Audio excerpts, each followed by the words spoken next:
Oke, bismillahirrahmanirrahim. Assalamualaikum warahmatullahi wabarakatuh. Oke ya, melalui video ini Bapak akan menjelaskan tentang struktur anatomi dari akar ya. Tujuannya nanti sama dengan pembahasan sebelumnya mengenai batang, kemudian juga daun. Jadi diharapkan nanti Anda bisa mengidentifikasi bagaimana struktur anatomi ya dari akar dikotil, kemudian akar monokotil, kemudian Anda bisa membedakan bagaimana struktur anatomi akar dikotil, kemudian juga akar monokotil. Kemudian nanti Anda juga bisa mengidentifikasi bagaimana struktur anatomi dari akar yang eh, berada pada kondisi yang khusus ya. Jadi akar tanaman tertentu itu nanti kondisinya berbeda ya. Misalkan nanti ada akar anggrek ya. Akar anggrek, akarnya itu kan terpapar udara, kemudian juga terpapar cahaya matahari begitu ya. Akar napas juga sama seperti itu. Kemudian eh, ada akar yang dia bersimbiosis dengan organisme yang lain ya. Anda mungkin mengenal ada bintil akar, kemudian juga ada mikoriza ya. Itu adalah kondisi-kondisi akar pada keadaan khusus yang tentunya nanti perlu Anda ketahui juga bagaimana struktur anatominya. Oke ya, kita langsung saja ya. Coba kalian perhatikan. Oke, di sini ada dua gambar penampang melintang akar. Ya, ada dua gambar penampang melintang akar. Gambar A itu memperlihatkan struktur anatomi dari akar monokotil. Ya, kemudian gambar B ini menunjukkan struktur anatomi dari akar dikotil pertumbuhan primer. Nah, ini yang perlu Anda garis bawahi ya untuk yang dikotil. Jadi karena dikotil ini memiliki kambium, maka nanti bisa mengalami fase pertumbuhan primer dan fase pertumbuhan sekunder. Begitu. Kasusnya hampir sama dengan yang ada pada batang. Ya, batang dikotil kemarin di pembahasan mengenai batang Anda bisa membedakan ya bagaimana struktur anatomi batang dikotil pada pertumbuhan primer dan batang dikotil pada pertumbuhan sekunder. Nah, pada akar juga sama seperti itu. Ya, pada akar juga sama seperti itu.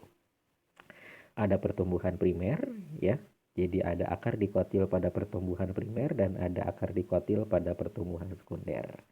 Yang membedakannya adalah inisiatornya ya, sama seperti kasus kemarin pada batang ya. Inisiator pertumbuhan pada batang dikotil itu kan kambium. Cuman permasalahannya kambium itu ada dua bentuk ya, ada prokambium dan ada kambium ya. Jadi kalau misalkan kambiumnya masih dalam bentuk prokambium, maka struktur anatomi akar yang dihasilkan nanti adalah akar pada pertumbuhan primer. Jadi menghasilkan pola pertumbuhan primer pada akar. Nah, pola pertumbuhan primernya itu seperti yang diperlihatkan pada gambar sini ya. Nanti untuk yang sekunder itu akan berbeda. Jadi ketika prokambiumnya sudah berdiferensiasi menjadi kambium, maka pada saat itu pula ya pola pertumbuhan sekunder pada akar itu dimulai.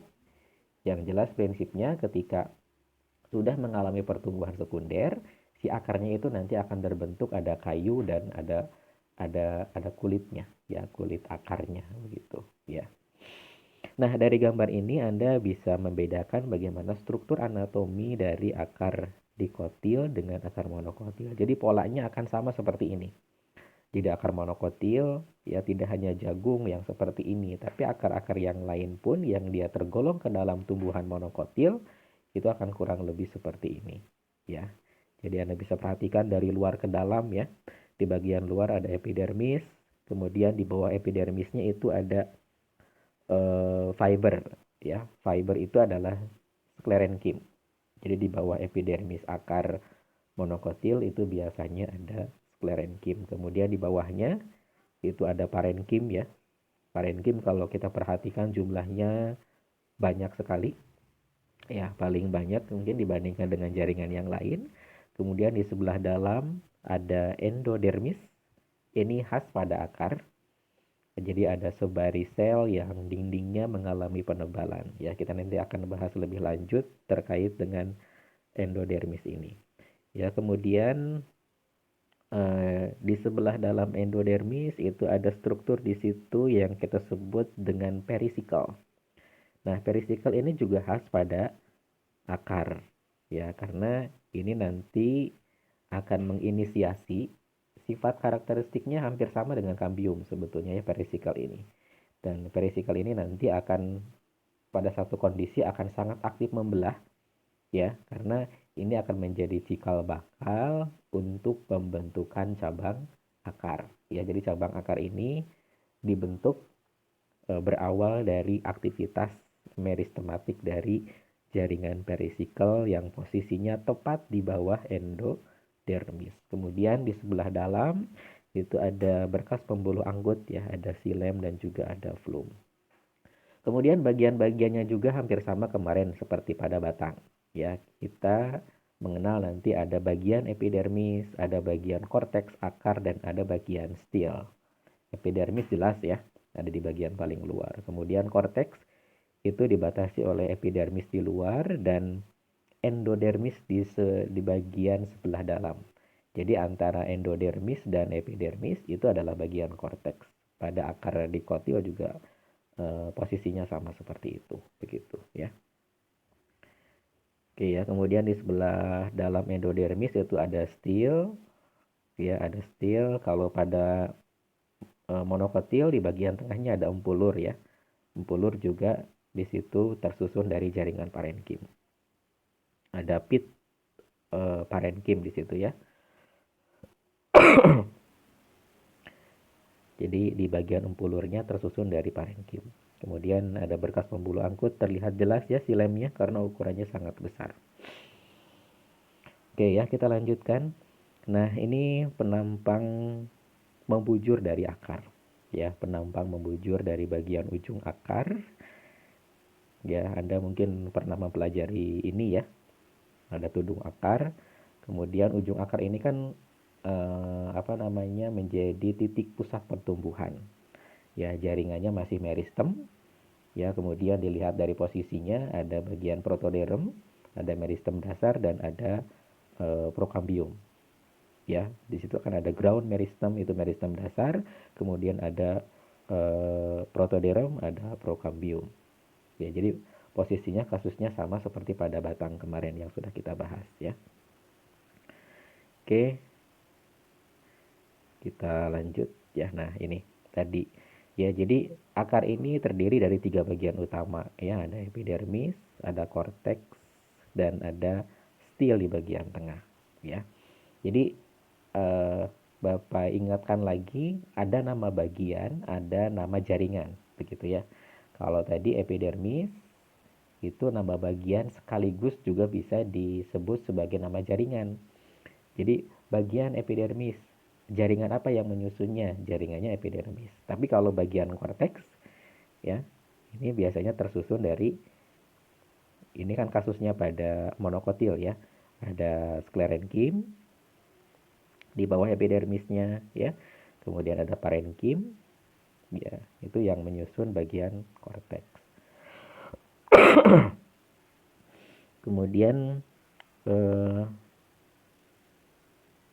Kemudian kasusnya juga sama ya. Coba Anda perhatikan penjelasannya di situ. Epidermis itu posisinya di bagian paling luar, ya, dindingnya bisa mengalami penebalan dari kutin atau suberin. Ya, suberin itu gabus. Termasuk endodermis juga selnya mengalami penebalan dan penebalannya dari gabus. Ya, gabus itu kan kedap air, tidak bisa serta-merta langsung ditembus oleh air. Kemudian di bagian epidermis juga Anda bisa perhatikan ada rambut-rambut akar. Nah, rambut akar ini merupakan salah satu bentuk khusus ya atau modifikasi dari epidermis. Kemudian ini adalah struktur anatomi akar tumbuhan yang hidup pada kondisi tertentu. Ya, ini contoh struktur anatomi akar tumbuhan yang hidup di perairan. Ya, jadi polanya sama ya, memiliki irenkim ya. parenkim memiliki ruang-ruang antar sel yang sangat besar. Tapi kalau kita perhatikan polanya sama ya, ada epidermis, ada korteks, ada endodermis tuh ya.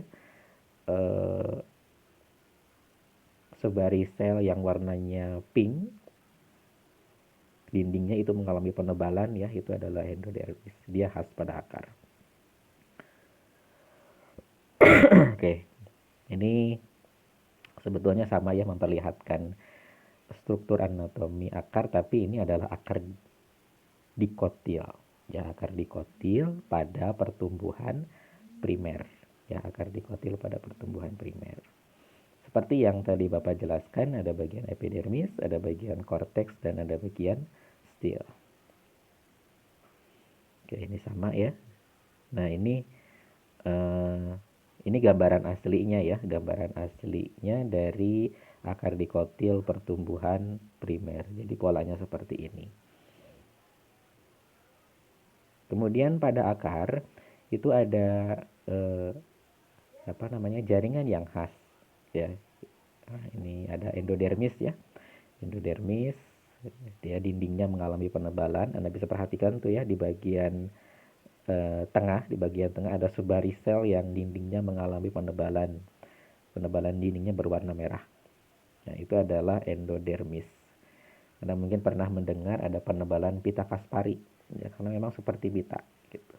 Nah, tanda panah berwarna kuning itu menunjukkan endodermis, yang penebalannya berupa pita Kaspari ya. Ada parenkim di bagian korteks, ada parenkim di bagian empulurnya, ada xilem dan ada flum. Ini pola struktur anatomi akar monokotil seperti ini ya. Ini memperlihatkan endodermis yang lebih jelas. Jadi endodermis ini nanti bisa berfungsi untuk mengatur masuknya air ke dalam xilem.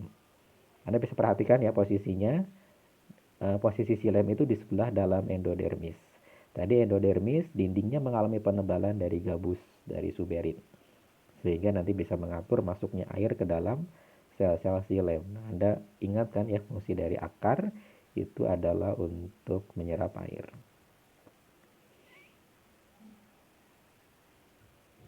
Oke, tadi di awal Bapak katakan ada perisikel. Perisikel itu adalah jaringan yang sifatnya sangat meristematik, jadi mirip dengan kambium. Posisinya tepat di bawah epidermis. Posisinya mohon maaf ya. Posisinya tepat di bawah endodermis, bukan epidermis ya. Posisinya tepat di bawah endodermis.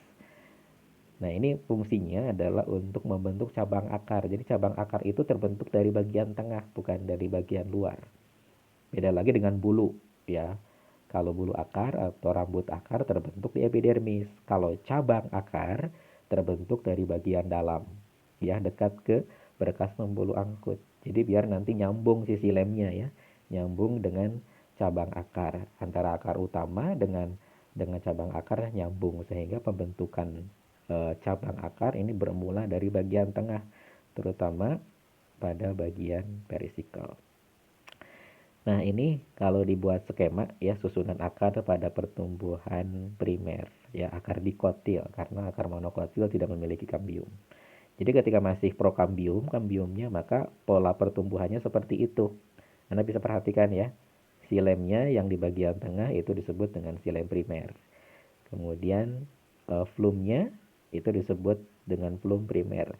Nah, di antara flum dan xilem ada prokambium. Nah, nanti gambar yang di sebelahnya itu menunjukkan perkembangan lebih lanjut. Nah, ketika prokambiumnya berkembang menjadi kambium, maka pada saat itu pula awal mula pertumbuhan sekunder akan terjadi. Jadi polanya nanti akan berubah, tidak lagi seperti itu. Nah, ini pola yang pertumbuhan primer ya, seperti ini. Jadi ada xilem, flum, flum, flum, flum. Begitu. Kemudian ada endodermis yang melingkar, itu adalah endodermis, yang diberi inisial E itu adalah endodermis, F adalah flum. Begitu. Ini polanya seperti ini. Ini akar dikotil pada pertumbuhan primer. Yang Bapak perlihatkan ini bagian tengahnya. Nah, kalau sudah sekunder seperti ini. Gitu ya. Jadi seperti yang tadi Bapak katakan, sudah terbentuk ada kulit dan kayunya. Di antaranya ada kambium. Atau bahkan pada beberapa tanaman tertentu di bagian luarnya itu bisa memiliki ada kambium gabus yang nanti menghasilkan gabus dan bisa nanti menggantikan epidermis. Nah, ini eh, akar dikotil pada pertumbuhan primer. Jadi Anda sudah bisa lihat ya di bagian tengah itu ada xilem sekunder. Xilem sekunder itu kayu. Ada flum sekunder. Di antara flum dan xilem ada kambium. Fungsinya sama ya. Jadi kambium itu menghasilkan xilem sekunder ke arah dalam dan flum sekunder ke arah luar. Oke, silinder berkas pembuluh angkut itu kan ada di bagian tengah ya, di sebelah dalam endodermis. Ya, di bawah endodermis tadi ada perisikel, kemudian di sebelah dalamnya lagi ada berkas pembuluh angkut xilem dan flum. Oke ya, nah tadi ada susunan akar di luar keadaan normal. Ya, tumbuhan tertentu akarnya bisa bersimbiosis, misalnya mikoriza. Ya, mikoriza ini adalah jamur yang bersimbiosis dengan tumbuhan tinggi. Jadi si korteks akarnya itu nanti bisa disusupi oleh miselium dari jamur, begitu. Ya, jadi ada tambahan miseliumnya. Kemudian ada bintil akar. Nah, bintil akar ini kan simbiosis antara akar tumbuhan kacang-kacangan dengan bakteri rhizobium. Ya, jadi bakterinya bisa menginfeksi bagian korteks. Nah, nanti karena ada bakteri di situ terinfeksi, si si parenkimnya akan berkembang lebih cepat. Sehingga terbentuklah bintil akar. Nah, itu akan berpengaruh pada struktur anatomi akar. Kemudian akar udara, ya. Akar udara itu contohnya akar anggrek, ya, atau akar fikus yang menggantung itu kan terpapar oleh udara, terpapar oleh cahaya matahari. Boleh jadi mungkin si akarnya itu bagian korteksnya bisa memiliki klorofil. Ya, kemudian bentuk adaptasi lainnya adalah si jaringan gabusnya, filamennya.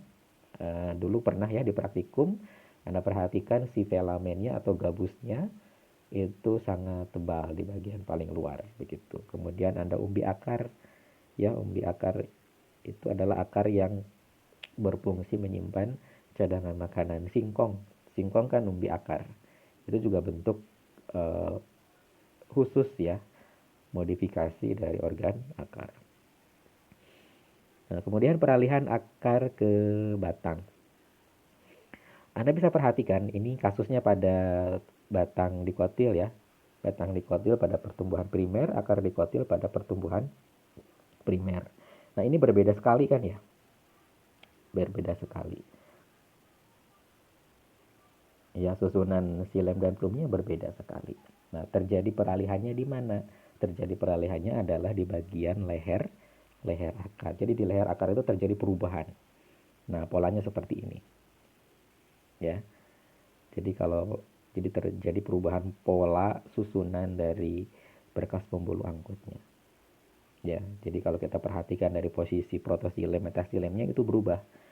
Jadi kalau pada batang si protoxilemnya itu atau xilem yang baru berkembangnya yang ukurannya kecil ada di tengah, di pusat.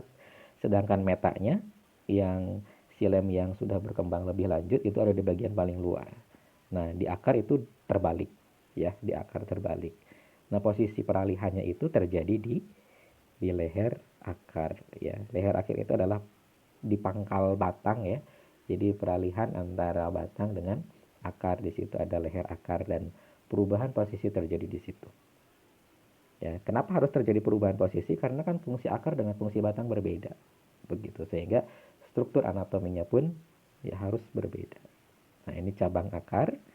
Anda bisa perhatikan ya, cabang akar ini terbentuk awal mulanya di bagian tengah tadi, tepatnya pada bagian perisikel. Ya, nanti lama-kelamaan ini si tonjolannya akan tembus ke bagian paling luar dan membentuk cabang akar begitu. Oke ya, itu barangkali penjelasan terkait dengan akar.